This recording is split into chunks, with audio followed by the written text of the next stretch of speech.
Good evening, everyone. Welcome back to the Bundesliga Show, brought to you by Over the Bar, and of course, this season in partnership with Bundesliga Boxes. You can see me sporting one of their fine shirts this evening, my Tasmania Berlin shirt.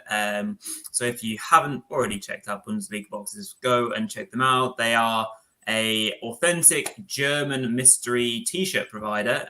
Probably said that all in the wrong order. But they're a brilliant company, and I've actually just ordered my latest t-shirt. So hopefully I'll be able to sport that either next week or the week after. They're a brilliant company. So go check them out. Each box comes with something slightly different each month. So I think it's batch 14 at the moment that is selling like hotcakes. So if you want one, go find them on Twitter or just go straight to the website to get yours this week. Obviously we're back with Matchday 10 review. So obviously we're into double digits now, and the season is starting to get into more of a natural flow. Obviously we're seeing now patterns that we'll probably see for the rest of the season. So we've got our top four games to get through, and then we've got our topic of the week to discuss at some point. Just before we go into the featured four and run through the results with Mark, obviously, if you stumbled across the show for the first time, you like it, let us know, drop us a comment, whether you're watching live or after the show. Let us know what you think, your thoughts on the topic of the week or anything like that. We're always wanting to know if you're a new person that's watching the show, and if you do and don't enjoy it, and if you're a returning or a regular, welcome again. And of course, please do drop us a subscribe and click the bell icon so you don't miss a show, so you always get notifications on that front. Right, Mark, over to you then to run us through some scores. Yeah, so where better place to start than going through the scores on the doors for week 10. So as you can see at the bottom of your screen, so we started off on Friday night, another Friday night win for Hoffenheim. We've got a 2-0 win over Hertha Berlin, another 2-0 win on Saturday afternoon for Dortmund over Köln. Then yet another 2-0 win, but this time for the away team for Wolfsburg in Leverkusen. Then Bayern bouncing back very well from that thrashing against Gladbach in the Cup on Wednesday night to put 5 past Union in a 5-2 win in Berlin. Then Freiburg stay unbeaten, the only unbeaten team in the Bundesliga, winning 3-1 over still winless Greuther Fürth. Mainz continue their good form with a 2-1 win at also winless Bielefeld. A 1-1 draw on Saturday evening between Frankfurt and Leipzig. Then on to Sunday, only 2 games this week. We're used to having 3 games on Sundays of late, but only 2 this time. And what a win for Augsburg. 4-1 over Stuttgart, over Rory's boys there. Not having the best of seasons, are they really this year? But good win for Augsburg. And then closing the weekend off, a North Rhine-Westphalia derby. Ended with a 2-1 win for Gladbach over previously resurgent Bochum. So let's start with OTB's featured 4 then. So obviously now we count down our top 4 games, and for me, a game that has to be mentioned in the top 4 this week is Wolfsburg. They were on shocking form before this game, weren't they? They'd lost the 4 previous league games before this one. But they managed to correct that with a famous 2-0 win at now kind of bottling it really a little bit, Leverkusen. We always talk about Leverkusen, don't we, as being a side that when they lose that first game, they don't bounce back. And now they're 5 games without a win now, Leverkusen. And all of a sudden they look like the crisis club and not Wolfsburg, which is quite interesting, really.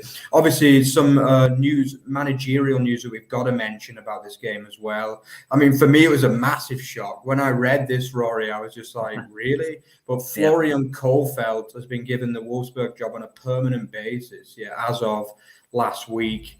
Mm-hmm. I mean, obviously the former Werder Bremen boss didn't really cover himself in glory for most of his stint at Werder, did he? Let's be honest. Mm-hmm. Like, obviously, famously sacked 1 game before the end of last season when Werder were pretty much doomed, let's be honest, And now all of a sudden he finds himself in a Champions League job. So, sometimes German football can be surprising with managerial appointments, but we'll have to see what can happen. What do you make of that one before we go into the analysis, Rory? Do you think it's a good appointment, Kohfeldt, or were you a bit shocked about that one?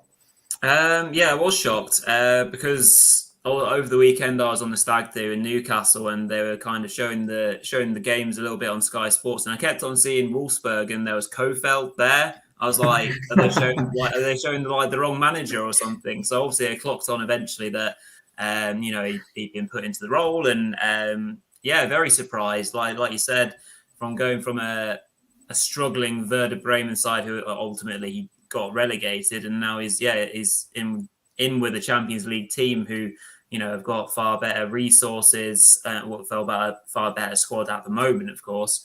So yeah, very good agent, I'd have to imagine he's got. So yeah, fair play to him, and he's off to the perfect start in the end. Yeah, it definitely seems like a bit of a Choupo-Moting story, really, on paper, doesn't it? With a great agent. But let's be honest, I mean, this was a really good performance from Wolfsburg. I mean, for me, the first half was just, it was not the best first half in this game, really, was it? Let's be honest, a few half chances obviously for Leverkusen, really, more than the away side. But yeah, not really anything of Wirtz was kind of causing a few problems, but didn't really get into his top form. But then obviously the main part of this match was the start of the second half, wasn't it? It was that man Luca Bacchio actually on the left wing. I don't think he's had a great season for me so far. I thought he was a pretty average signing, really, but obviously managed to get a really, really good piece of play here, turn the fullback inside out, puts the ball across, isn't really dealt with by the Leverkusen defense. And it's just kind of like, I don't know, really kind of flicked home by Nemecha. I mean, Nemecha had a bit of stick the week before after a very, very unprolific game when he played against Freiburg. He missed about 4 sitters in that game. Yeah. But yeah, I think his celebration was kind of like, a bit of obviously he realized he'd messed up last week and he'd managed to make amends this week. Then obviously Rory, just a couple minutes later, Wolfsburg kind of put the game to bed, really, didn't they? Yeah, they did. Yeah, obviously they hit Leverkusen twice in quick succession, which was enough, to see them off at the end of the day. On this occasion, Maximilian Arnold was able to eventually put the ball in the back of the net, as there were blocks on the 2 shots before that, a bit of a goalmouth scramble. I think Nemecha was one of them who had an effort saved or blocked. And the kind of Wolfsburg train kept on going from there. I think Brooks had a header that he narrowly put over the bar.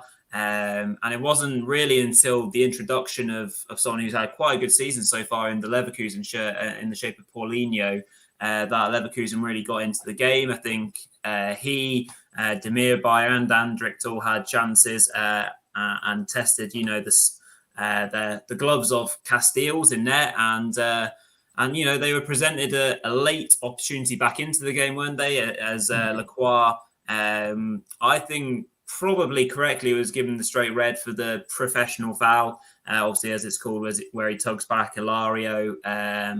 He's through on goal, professional foul. So I think that's a fair enough shout.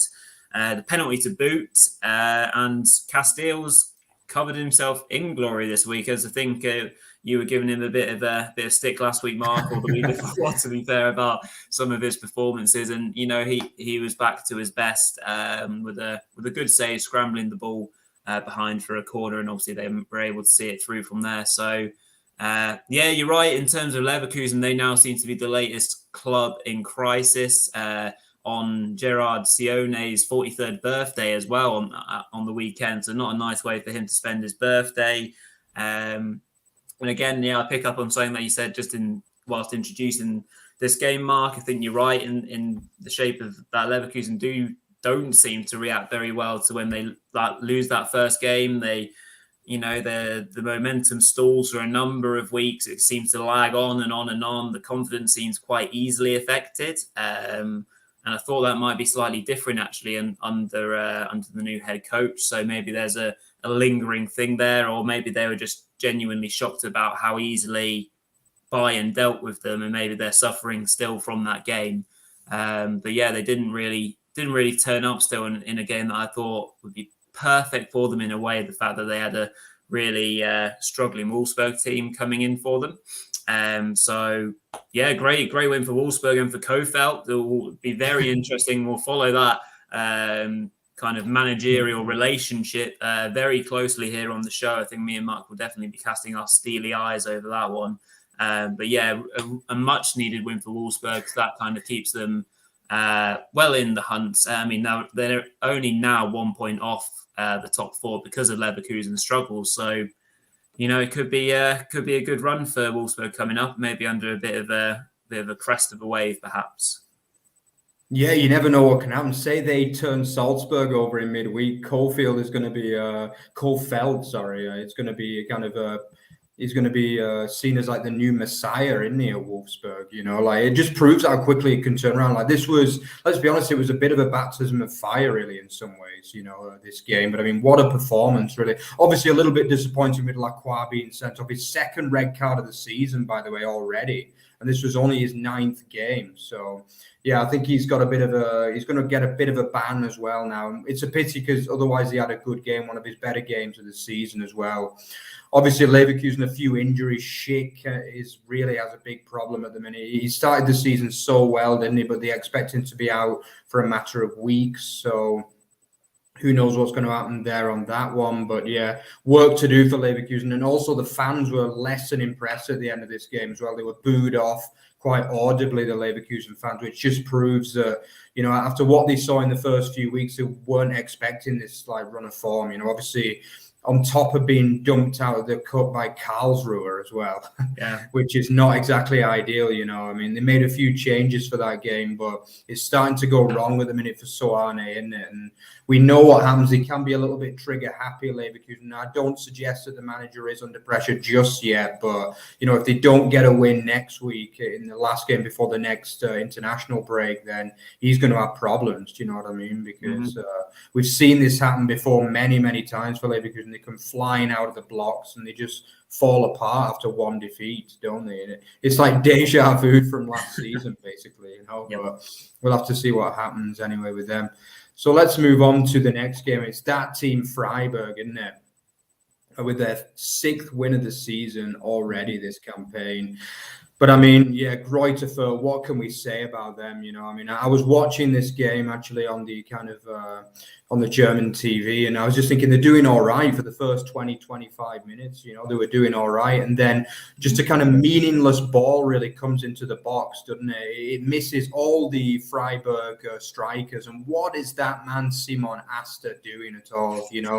We've talked about individual mistakes, haven't we, from Fürth throughout the season, but this is the worst one of the lot for me, Literally, the guy puts in a brilliant header, smashes it past his goalkeeper, Funk, And if it was a Freiburg player, you'd be saying, what a great header, But, I mean, obviously, the fact that it was a Fürth player into the back of his own net, I mean, that's just not the way you want to start a game against a side in the form that Freiburg are, is it? Then, again, they get done with the second goal as well 10 minutes later, 20 minutes later. Again, it's just a corner in from Grifo. It's actually Höfler, actually. It seems that all the Freiburg strikers all have the same name. So they've got Höfler. Yeah, but he heads it against the post and it kind of hits the goalkeeper and goes in. I thought it was a little bit lucky not to give it as a second own goal, this one, to be honest with you. But I think they deemed that the ball would have probably gone in anyway if it hadn't been for the goalkeeper's intervention, or maybe they just felt a little bit sorry for because they've had a lot of own goals this season, let's be honest, so far. But then that's 2-0 at half time, Rory, and Fürth probably had a good second half, but it wasn't enough, really, was it, in this game? No, it wasn't. They did come out in the second half and played with a bit more freedom, and they got forward a bit more. I think it was Julian Green that had probably their best effort before they scored. Johnny, we'll get onto your question soon, so thank you for that. A mystery indeed with Bayern. But on this game, and Fürth, they worked hard, and Freiburg weathered a bit of a storm, and not something they maybe expected as they were 2-0 up and comfortable. Maybe they took their foot off the pedal a little bit. And Fürth were, they were rewarded for their hard work as they're able to get a goal with about 15 minutes to go. It was actually a really nice ball in from Hargota, and it was Luling who was able to kind of half volley it past Flecken. Good finish, so that makes it 2-1. And again, so it's a bit in kind of reverse as to what Fürth have been doing recently, because often they go ahead in games and they can't hold on, but this time they were trying to fight back. But it wasn't to be, because only a few minutes later they give away a penalty, which is converted with ease by Grifo. And obviously that's the game, and Freiburg are home and comfortable, and it keeps them on this amazing run that they're going, and could maybe do a little bit of a hint as to our topic of the week later, and it may well feature said team. But yeah, brilliant from them. Fürth, all they can keep on doing is battling away and trying different things. The manager, head coach, whatever obviously you want to refer him to, is it's just got to try and keep on being creative, whether that's in regards to formations or ways of playing. But right now they're just suffering from a genuine lack of quality, and that's not through a lack of trying.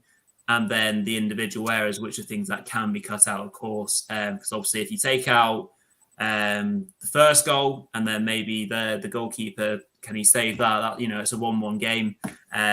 So yeah, I mean that own goal is crazy. At least we got a few highlights for our end of season awards show, because we'll have a brilliant category of best own goal or something like that, because there's a few good ones already. That was crazy. I can't even think what he's trying to do. But anyway, moving on. Yeah, good game. Very impressive Freiburg. Fürth, hopefully they'll keep on going and get the elusive win very soon. Yeah, I mean, to be honest, sometimes I just wonder what that third defense are doing, whether they're trying to break the record for the most own goals in a season, because I think that's already 4 or 5 own goals from them. And as I say, for me, it was pretty lucky, the fact that the second one also wasn't given as an own goal, because probably the keeper should still be doing better there ultimately. I mean, it's easier said than done. I'm not sure that I would have saved it personally, but I mean, obviously as a profi goalkeeper, you want to be doing a little bit better than that for me, and it's just these kind of errors are just letting Fürth down, because at times they can play a little bit of football. They tend to have like a 10-minute period in games when they do all right, you know what I mean? But it's not good enough ultimately, yeah. Mm-hmm. Yeah, I think we'll come to some of the questions as well. It's good to see we've got a few questions coming in as well, so we'll answer them as soon as possible. So yeah, we've got a couple of them, so I'll put them on the screen now. So yeah, the first question from Johnny B was, can you guys explain what happened to Bayern last week? How did they lose 5-0 in the cup with a full-strength team out? I know it's Bundesliga, but it was still eyebrow-raising. Yeah, I mean, to be honest, it was eyebrow-raising for all of us. I totally agree. I think me and Rory were messaging during this game, and we were just flabbergasted at the fact that it was like 3-0. And to be honest, even at 3-0, I thought, Bayern are going to come back and win this. I thought it'd be so typical of Bayern to come back and win, But I guess, yeah, it was a full team as well. That was the first thing I checked. When I saw it was 3-0, I missed the team lineups, and I thought it must be a massively weak inside, but it wasn't. You had all the big hitters out there: Lewandowski, Müller, Sane. They all started, but it was just, yeah. I mean, I think the first point to mention is the fact that Bayern do famously have a poor record at Gladbach, first of all. I mean, if some of you guys remember the first game of the season, they went to Gladbach and only drew 1-1 and were lucky to get a point in that game as well. Let's be honest. Very, very lucky, And I think Upamecano clearly fouled Thuram, and it wasn't given. It was one of those kind of big team decisions. But yeah, I mean, obviously Gladbach were fired up as a result of that. Rory, would you say there were any other reasons, as well as obviously Bayern's poor record at Gladbach, which, by the way, is only 1 in 7 wins that they've had in Gladbach now? I honestly couldn't put my finger on it. To be frankly honest, it was, as you say, completely out of the blue. Maybe after the couple of early goals, maybe after the third goal, they're maybe thinking, we'll just go for it and see what happens, and then therefore obviously it leaves more gaps, at the other end. And last season we were saying how often Bayern were really open, weren't they? And the defense wasn't looking great, and often they weren't keeping clean sheets. But this season has generally been a lot better under the management of Nagelsmann. Upamecano has settled into the team quite nicely, shored things up quite well. But that game, Embolo comes on and gets himself a brace quite quickly, doesn't he? And it's 5-0 after with half an hour to play. So we could have seen even more numbers. And sometimes football does that, doesn't it? We, saw Villa beat Liverpool 7-2 and all sorts of things like that last season. So I guess it's not just the Bundesliga that throws up these random results, but it just goes to show that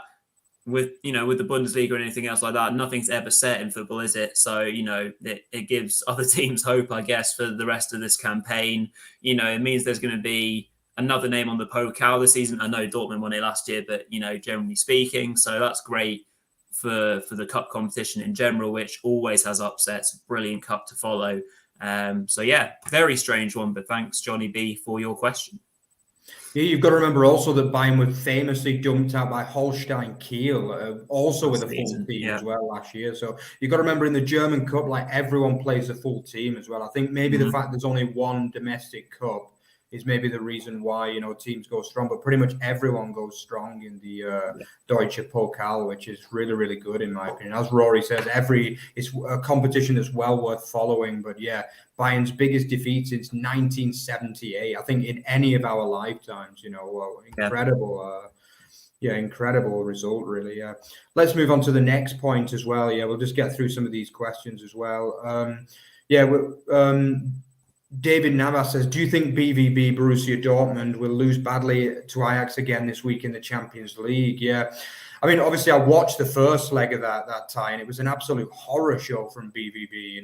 To be honest, 4-0 flattered them in that game. And they had Haaland in that one as well.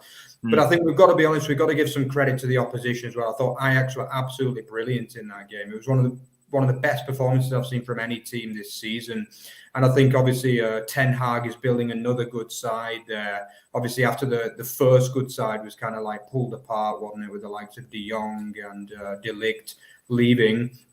But yeah, I definitely think Ajax are pretty much favourites going into this game after the first leg for me. And if I was I am a betting man, but yeah, if I wanted to put a bet on this game, I would be going probably for Ajax at the minute, just because I think Dortmund in the Bundesliga, they're doing well, obviously getting a 2-0 win over Köln this week as well. But the performances, for me, the results have been better than the performances. Would you agree with that one, Rory? Sorry, say that again, Mark. Yeah, I think the results have been better than their performances in the league as well. I don't think they're really hitting the top form domestically or in Europe at the minute, Dortmund. Yeah, I agree, actually. I think Marco Rosa is obviously trying to find different ways of playing, particularly without their talisman in the shape of Haaland. He's, having to rely on the new signing, Daniel Marlon, a little bit, which has kind of been going a little bit both ways. I think there's been a bit of frustration from Dortmund fans, actually, as to the way that's, figured out so far. Obviously, we've just had a comment from a BVB fan, so you'll have to let us know what you think of the new signing in terms of Marlon. It's an interesting one for me, but I think at the moment Ajax seem to be playing really well, particularly in the Champions League. So right now, you probably say that Dortmund are underdogs for that game, and then they'll be fighting it out for second place in the group. But yeah, it'll be an interesting one to watch for sure. I'll be keeping my eyes on it and hoping that they can do the Bundesliga proud. Yeah, absolutely. Yeah, for sure. Yeah, just one other question as well from Dan Green. Yeah, to the other side of the table, obviously this time. Yeah, how come Bielefeld are doing so badly? Really wanted to see them higher up in the table and not in a relegation fight. The way their ground is next to the houses and roundabout reminds me of Sellers Park, obviously Crystal Palace's home ground in the Premier League. Yeah, I mean, to be honest, I thought early in the season it was just a bit of bad luck, really, for Bielefeld. They were playing well, they were creating chances. Robin Hack was doing really well, but they just not translated it into goals, basically. We know that Fabian Klos struggles to get goals at this level. He's kind of been dropped a little bit recently and used more as a sub. But Robin Hack and obviously your favourite Yanni Serra haven't quite hit the heights really that they should have done. I think the other problem is that they're lacking that creativity at times that they had last season. It's with obviously Ritsu Doan, he was like a god last season for them, wasn't he? Like he was like a mini Messi, basically, running rings around opposition. I think while they play a bit more open this year under Frank Kramer, the defense has just fallen apart as well, really. Ortega made a bit of a mistake as well at the weekend, which is rare for the first goal for Mainz. Where, maybe he's getting a bit cheesed up, but it's no wins in 10 for them now, Rory. And can you see them staying up now, or do you think they're going to carry on doing badly for the rest of the season? So obviously we did a bit of a topic on the relegation race, didn't we, as our first Bundesliga Boxes talking point, and we did the relegation scrap, so to speak, with those kind of bottom four at the time, and I said if memory serves well that I think Bochum will stay up, and the other three will go down, and at the moment that's what I see it as. I know Augsburg, had a brilliant win this weekend, and again, without hinting too much, that's a game that we'll probably cover in a little while. But I think that was probably just a bit of a one-off, and so right now I see Bielefeld as one of those teams that are really struggling, and their main aim for me right now is just to try and scrape and battle for that 16th place playoff spot, because the goals aren't coming, they're not translating at the moment. If they'd got a couple of those draws early on in the season that were turned into wins, they'd be in a completely different scenario. But unfortunately, that doesn't, it's a results business, and that's all that matters. But much like the other side of things, where you say Dortmund haven't really played well, but they've got results, and that's obviously the important thing, points on the board. So, unfortunately, they're struggling a little bit, and we've got a soft spot for Bielefeld because they were the massive underdogs last season, weren't they, when they came up with Stuttgart and they survived. And we know someone that we had on the show last year, a good friend of ours, Ava, from Two Bundesliga or Zwei Bundesliga podcast, is a Bielefeld fan. So we've got fingers crossed for Bielefeld that they can turn things around.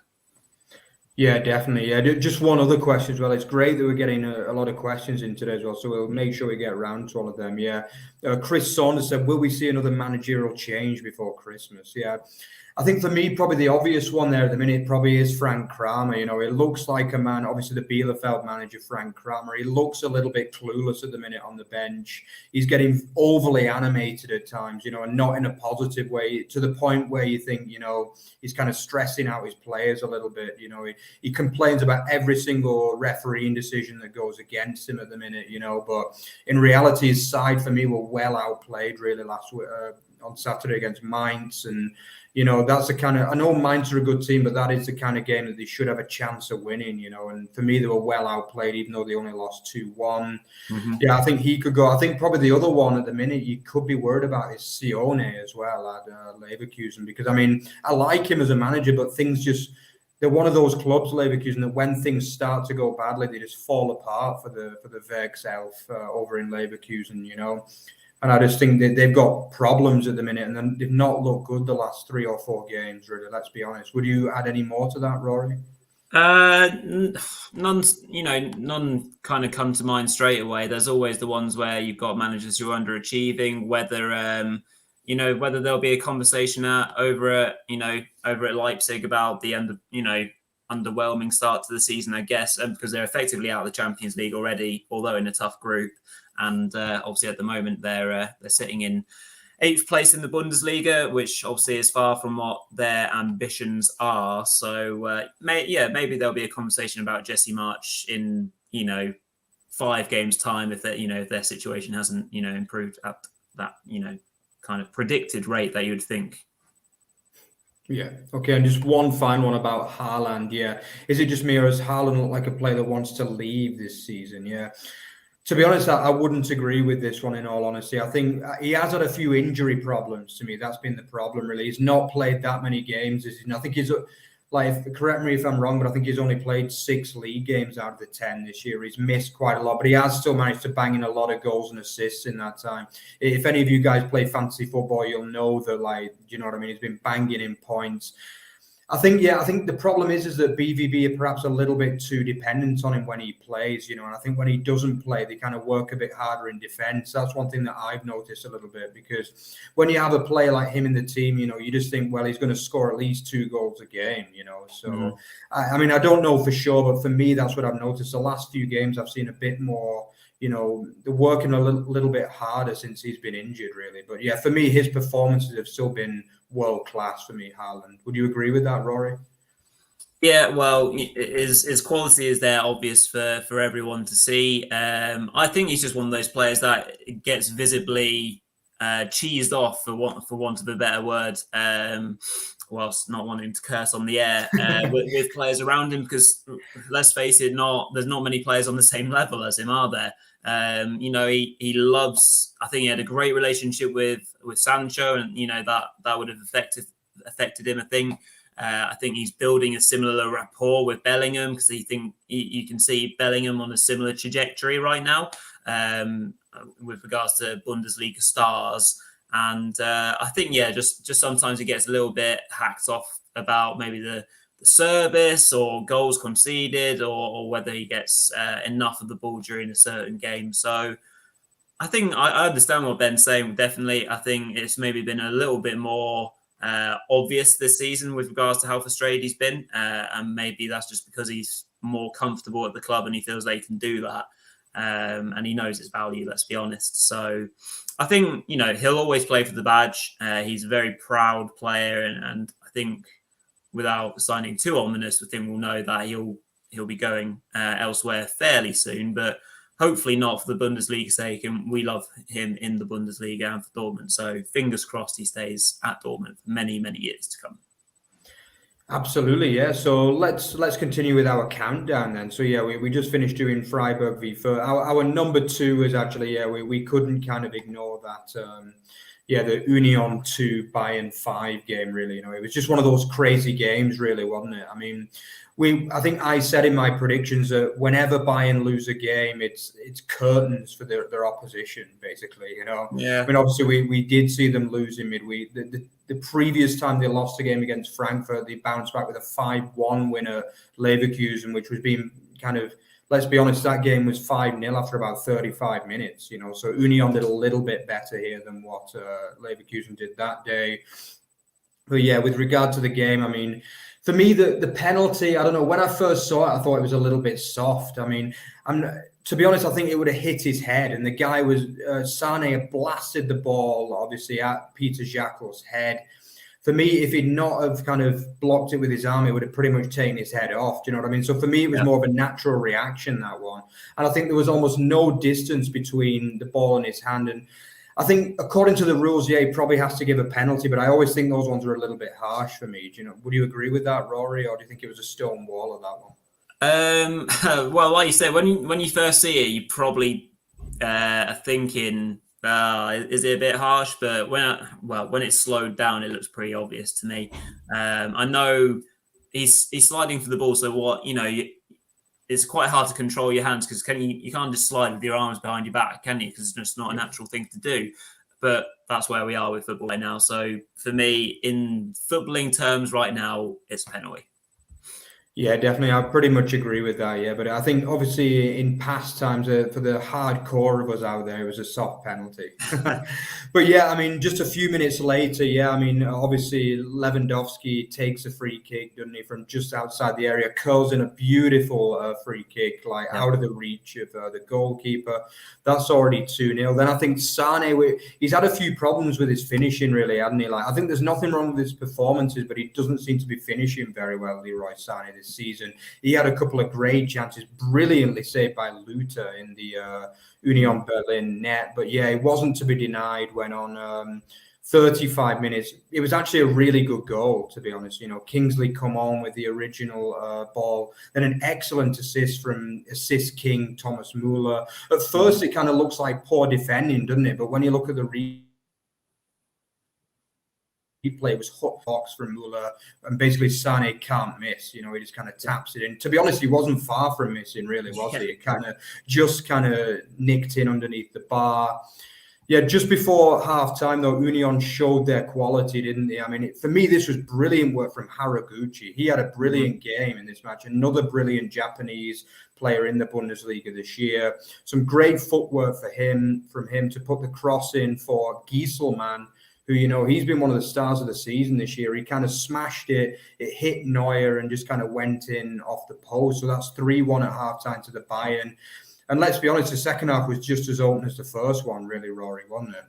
Yeah, it was. Yeah, obviously in theory it could have been 3-2 at halftime because Geraldo Becker had Yeah. one obviously chalked off for offside as well. So yeah, and Gieselman, turning into a bit of a Ben Chilwell or Reece James at the moment. Got goals flowing from fullback, so very impressive from him. And yeah, the second half was much the same. Muller. Completed a hat trick of assists for Coman, who was clinical to smash home the fourth past Luther in net. But before that, there was a couple of good chances actually for Becker, and Neuer was able to save them. So small things in football matches, don't they go each way? But again, Union fought back. Very impressive bit of work from the two Union substitutes. Behrens doing really well to get to the byline, and Ryerson tapping in to make it 4-2. So you're thinking, maybe game on again. But I think just when Union were trying to blow the Bayern door down, I think it's just where their legs went. Unfortunately, so much football they're playing at the moment. Yes, they've signed well, but they're still being stretched, aren't they? The squad and taking on the champions is a real draining game for them. So yeah, Bayern. Eventually, we're allowed to kind of use a bit of space, and Upamecano kind of pretty much ran half a pitch worth to set up Muller for him to smash in a shot and complete a really good game for him, getting a load of assists and the goal. So yeah, 5-2, amazing game. Really well done to Bayern for reacting so well from that drubbing. I thought it might be a bit closer, and it could have gone either way. Like I said, with the oddest disallowed goal and chance for Geraldo Becker, who gave the young fullback Bayern quite a tough game actually. Stanisic, I think was given the runaround a little bit there. But yeah, really entertaining game. Again, perfect advert for the Bundesliga, and Bayern obviously keeping Dortmund just about off them with a very much important win for them. So yeah, good game. Absolutely. Yes. So let's quickly move on to our game of the week. I mean, I think none of us really expected that this will be the game of the week, but I mean, if you're an Augsburg fan, then it was without doubt the game of the year, maybe for Augsburg. I mean, what a performance this was from the Bavarians, from Schwabia. Absolutely brilliant performances from Augsburg. We've talked a lot about the fact they don't score goals, but they've managed to bang in 4 in one game here, against beleaguered. Maybe beleaguered is, I know, I like that word, but maybe that's a bit of an over-exaggeration for Stuttgart, But yeah, they're certainly not having a good season. It's certainly been a kind of step back from the brilliance that we saw last season. Still, ridden with injuries. Obviously, the Silas has been out forever, hasn't he? The likes of Mangala are only just getting back in the team.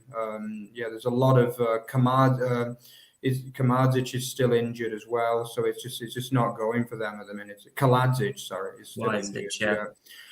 But yeah, I mean, as for the game, I mean, it actually started brilliantly for the away side. That man Chris Führig, I mean, he came from nowhere, really, didn't he? I think it was Paderborn that he was on loan at in this fight to Bundesliga last year. Had a good season there. Yeah, he was actually a really good goal for him, a solo goal, really, wasn't it? I mean, he cut in from the side and arrowed a brilliant shot from outside the box, right down below beyond Giekewitz. But then, that's basically as good as it got for the away side, isn't it, really? I mean, got to say as well, great crowd at Augsburg as well this week. The crowd were really, really behind them. It's great to see. I think they had 75% attendance available again, which kind of really helped them, I think, because... I thought this was a brilliant, brilliant performance from them from then on. Obviously, the first goal was just a corner coming in, not the unmarked English legend, Reece Oxford, I mean, for those of you that remember, I think he sprung onto the scene, 5-6 years ago, and he was seen as the next, he was seen as the next big thing. But his career kind of,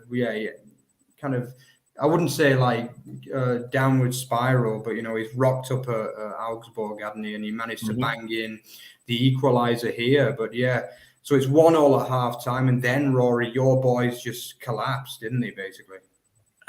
So I think it was always probably going to be a tough second half because, speaking of injuries, we got another 2 in the first half. So Führig, who scored our goal. So he had to come off after about 22 minutes. So, blow number 1. And then I think probably the most telling one, was Mark Oliver Kempf. So he had to go off as well before the end of the first half. And that was a real blow, not only in the sense that he scored a lot of goals for Stuttgart already in terms of, being a threat, on the attacking sense. But obviously what we saw in the second half was from a defensive standpoint, they were really struggling from set pieces. Young Clinton Mola, an English under-21 international who's, doing okay at the club was struggling a little bit. And so, the goals came mainly from those set pieces.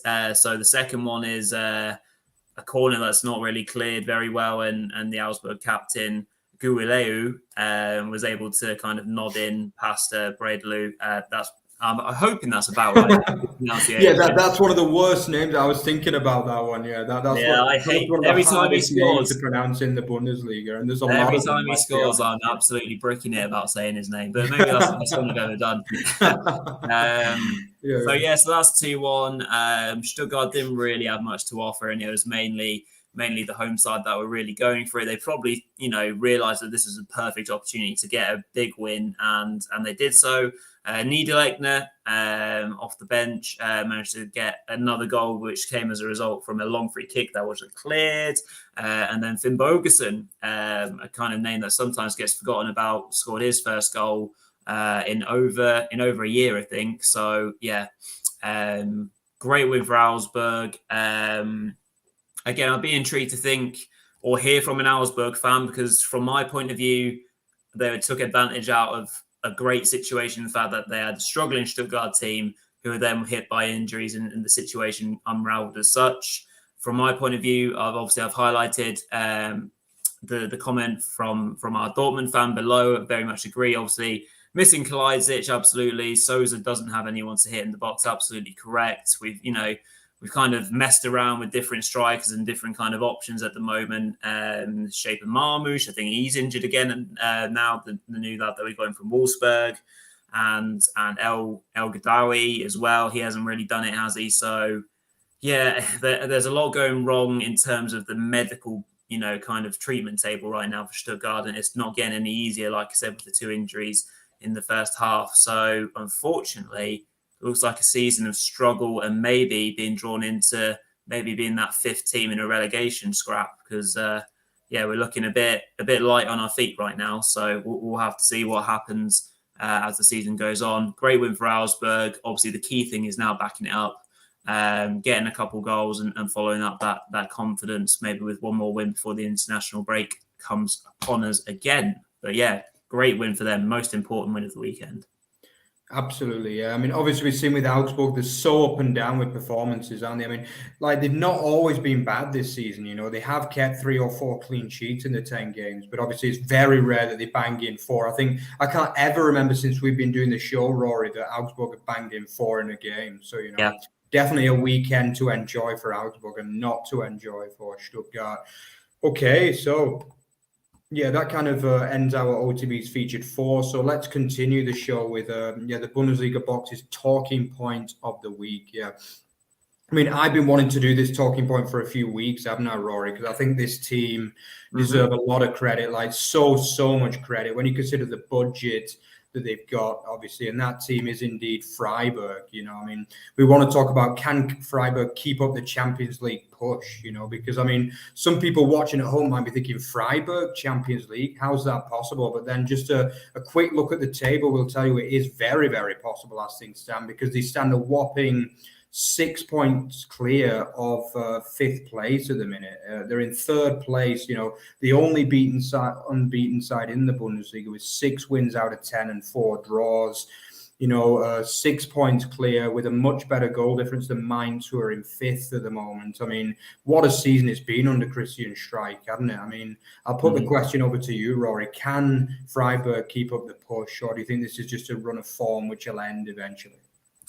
So obviously, once we kind of settled on this as our topic of the week, I thought I'd do my due diligence and have a little bit bit more of a detailed look into the team and maybe the rest of the season that they're facing. So with regards to what they've done so far, obviously 6 wins and 4 draws.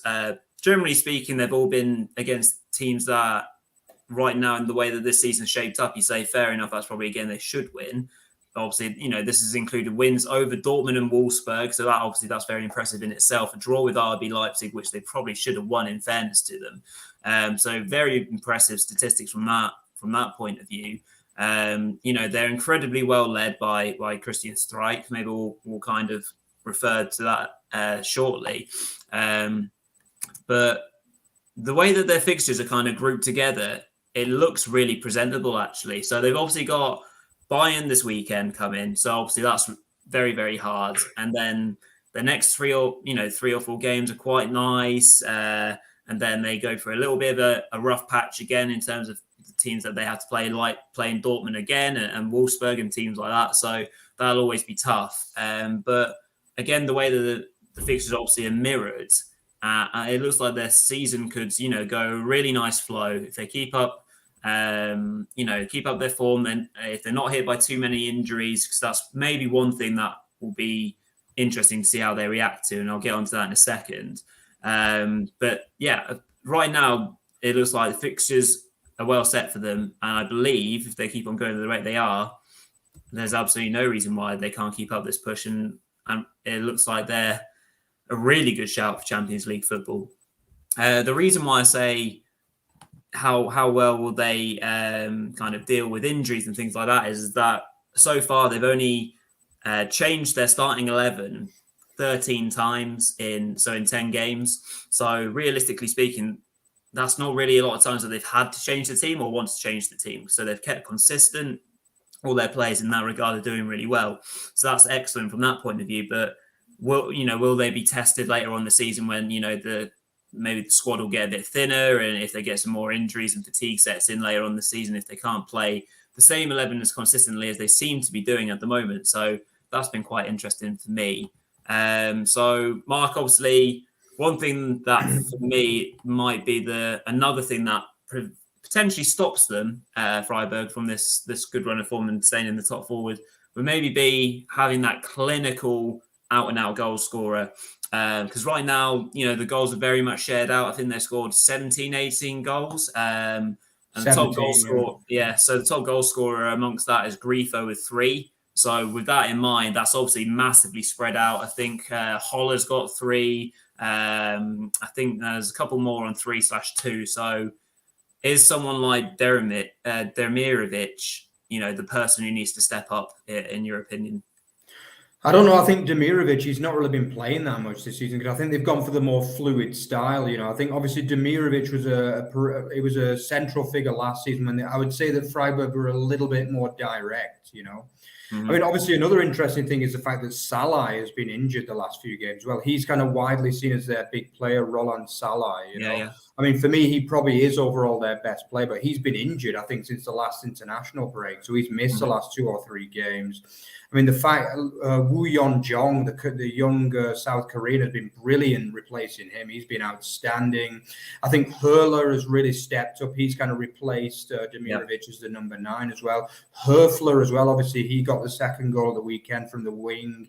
He can get goals. They do have players that can score. I think Schlotterbeck, for me, is like as good as any defender in the Bundesliga at the minute. I'm a massive fan of Nico Schlotterbeck. He's always the captain every week of my fantasy football team, and he gets me ample points every week despite my lowly standing in that level. But yeah, he's a great player. They've got quality throughout the pitch, and obviously with the buzz of the fact that they've got the new stadium as well. A full stadium against Greuther Fürth last weekend, brilliant atmosphere.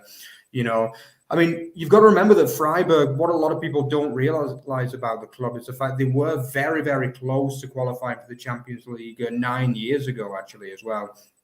I also did my due diligence about Freiburg before this topic, and Christian Streich's only his second season, by the way. This is going to be his 10th full season as well in charge. But in his second season in 2012-13, they were only 1 win away from getting Champions League football, incredibly, yeah. Mm-hmm. And for those of you with good memories will remember that was the year that it was the all-German Champions League final as well between Dortmund and Bayern. So obviously it was clearly a very, very strong Bundesliga that year. So, Streich, he does have pedigree, and He's for me one of the best managers in the Bundesliga. You know, the guy is just a god basically at this level. You know, and what he's got this Freiburg side doing is brilliant. I think for me, if they can come unbeaten away from Bayern next week, and they are the kind of side that can cause Bayern problems as well. You know, like we often see that Bayern do very, very well against sides that you expect them to struggle against, and then they struggle against some of the sides that, you know, will go and have more of a go at them, so to speak, you know. And I think Freiburg, you know, obviously 10 games unbeaten now. And I mean, if they can make it 11, who's to say they won't be able to make it to the Christmas break unbeaten, you know, because they've been absolutely brilliant this season, Freiburg. And for me, yes, the answer is yes to the question. I do believe that they can keep going at least towards the end of the season in the Champions League place. Yeah.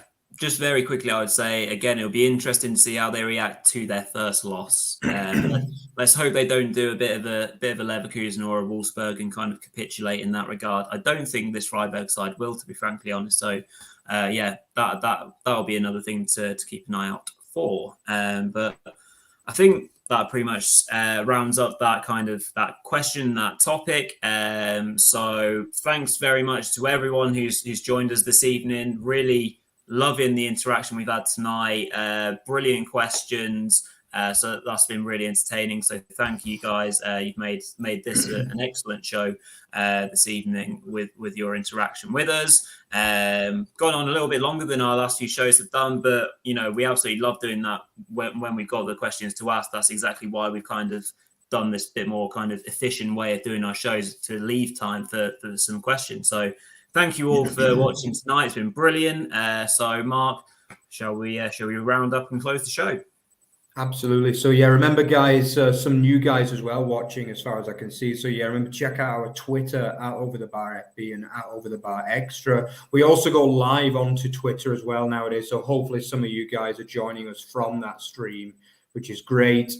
Yeah, also check out otbfootball.net, which is a centerpiece of our stuff as well. You can see, obviously also check out Bully News as well, which is one of our partners as well. Yeah, and yeah, obviously the last thing I can say is, yeah, like, comment, and subscribe if you enjoy our stuff. Tell your friends about it, any of you Bundesliga fans, you know. I mean, obviously there's not much Bundesliga stuff out there, so yeah, it'd be great if you could join us every Monday and Thursday. So yeah, again, thanks again for some of your comments. It was brilliant to interact with some of you new guys and also some of the guys that have been with us before. So yeah, we'll see you again on Thursday. Yeah. Bye-bye. Cheers all.